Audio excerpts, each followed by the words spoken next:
वर्ष 1630 फाल्गुन वद्य तृतीया. अवघ्या महाराष्ट्रावर परकीय सत्तेचा काळाकुट्टा अंधार होता.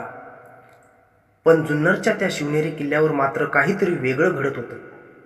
किल्ल्यांचे बुरुज नटले होते, भगवे ध्वज अभिमानाने फडकत होते आणि शिवनेरीच्या शिवाई देवीला साकडं घातलं जात होतं, एका अशा पुत्रासाठी जो या अंधाराला चिरून प्रकाशाचं नवीन युग आणणार होता.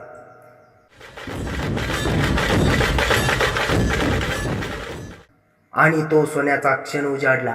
19 फेब्रुवारी 1630 शिवनेरीच्या नगारखान्यात सनई चौघडा वाजला. गडावर आनंदाची उधळण झाली. रयतेच्या काळजाचा ठोका चुकला, कारण सह्याद्रीच्या कुशीत एक सिंह जन्माला होता. जिजाऊ आऊसाहेबांच्या कडेवर तो तेजस्वी बाळ होता, ज्याच्या मुठीत भविष्यातील स्वराज्याचं भाग्य दडलं होतं. शहाजी राजांचे स्वप्न साकार झाले होते.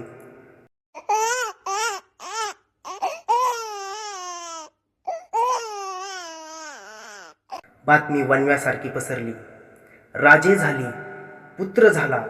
7 समुद्रापार आणि दिल्लीच्या तख्तापर्यंत या आवाजाचा थरकाप गेला असेल.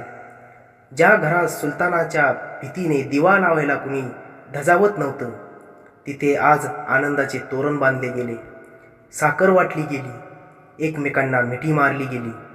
सामान्य मावळ्यांच्या डोळ्यात आज एक वेगळीच चमक होती, कारण आता त्यांना माहीत होतं, आपली आई, आपली जमीन आणि आपली अस्मिता वाचवणारा शिवबा आला आहे.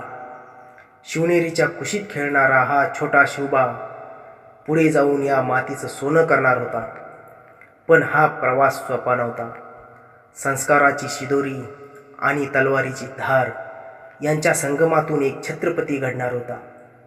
पाहत राहा शिवगाथा. पुढच्या भागात आपण पाहणार आहोत शिवबांचे शिक्षण आणि जिजाऊंचे संस्कार.